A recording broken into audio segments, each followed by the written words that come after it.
আসসালামু আলাইকুম। আশা করি আপনারা সবাই ভালো আছেন আর আপনাদের দোয়ায় ইনশাআল্লাহ অনেক ভালো আছি। অনেকেই কমেন্টে বলতেছেন ভাই আমি ক্লিনারের বিষয়ে আসতে চাচ্ছি নেসমা ক্যাটারিংয়ে।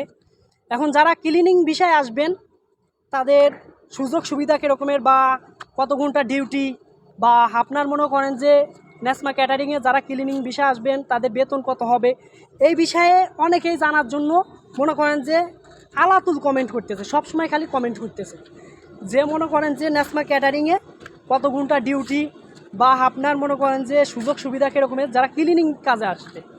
ঠিক আছে, এখন আপনার মনে করেন যে নেসমা ক্যাটারিংয়ে যারা ক্লিনিং কাজে আসবে তাদের হচ্ছে মনে করেন যে সুযোগ সুবিধা বলতে কি, এর আগে একটা ভিডিওতে বলছিলাম মনে করেন যে নেসমা ক্যাটারিং সম্পর্কে যে আমি কত ঘন্টা ডিউটি করি একদম ভাই সেমই। ঠিক আছে, নেসমা ক্যাটারিংয়ে ক্লিনিং কাম বলেন অন্য কাম বলেন যাই বলেন, একবার মনে করেন যে আপনি যদি বাংলাদেশ থেকে দক্ষতা নিয়ে ইন্টারভিউ দিয়ে যদি সৌদি আরবে আসে তখন শুধু আপনার বেতন বেশি হবে।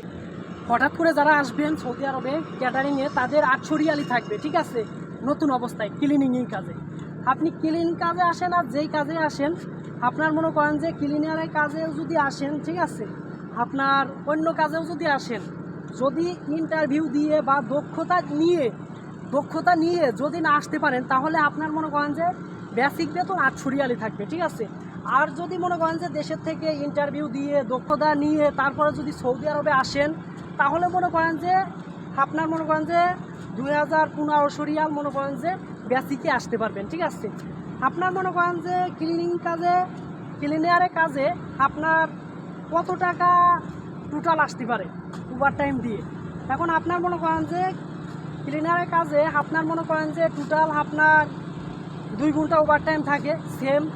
আমি এর আগে একটা ভিডিওতে বলছিলাম যে ক্যাটারিংয়ে সবারই 2 ঘন্টা ওভার টাইম থাকে। ঠিক আছে, এখন মনে করেন যে 2 ঘন্টা ওভার টাইম থাকে। আবার আপনার মনে করেন যে নতুন অবস্থায় যদি কাজ না জানেন ক্লিনারের কাজে আসেন তাহলে আপনার মনে করেন যে 1200 থেকে 1250 টাকা আসবে। ঠিক আছে, নতুন অবস্থায়। এখন মনে করেন যে যারা দক্ষতা নিয়ে আসে বা মনে করেন যে ইন্টারভিউ দিয়ে আসে তাদের মনে করেন যে সবসময় বেতন বেশি, কারণ হচ্ছে তারা মনে করেন যে বাংলাদেশ থেকে দক্ষতা নিয়ে আসছে।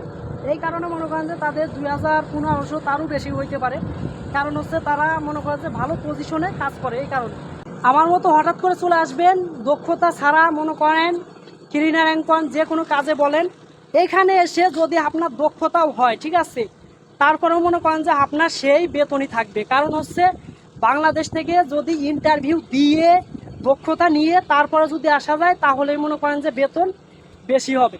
তাছাড়া মনে করেন যে যদি হঠাৎ করে চলে আসেন তাহলে মনে করেন যে সেম বেতনই থাকবে। কারণ হচ্ছে আপনার হয়তো 2 বছর পরে যেই বেতনটা বাড়াবে সেটাই মনে করেন যে পাবেন। তাছাড়া মনে করেন যে এমনি মনে করেন যে কখনোই বেতন বাড়বে না। কারণ হচ্ছে যদি আপনি ভালো পজিশনেও এখানে এসে কাজ করেন, মনে করেন যে দক্ষতা না নিয়ে এইখানে এসে দক্ষতা হয় তারপরেও মনে করেন যে আপনার বেতন সেমই থাকবে। কারণ হচ্ছে বাংলাদেশের থেকে যদি ইন্টারভিউ দিয়ে দক্ষতা নিয়ে আসা যায় তাহলেই মনে করেন যে বেতন বেশি।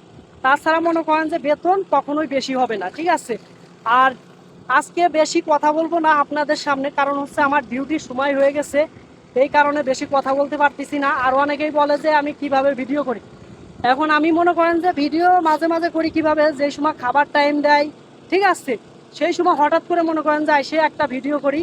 আর ভিডিও করার মনে করেন যে টাইম বেশি পাই না। ঠিক আছে, এই কারণে ভিডিও সবসময় আপনাদের উপহার দিতে পারি না, কারণ হচ্ছে অনেকেই কমেন্ট করেন, কমেন্টের উত্তরও দিতে পারি না তেমন।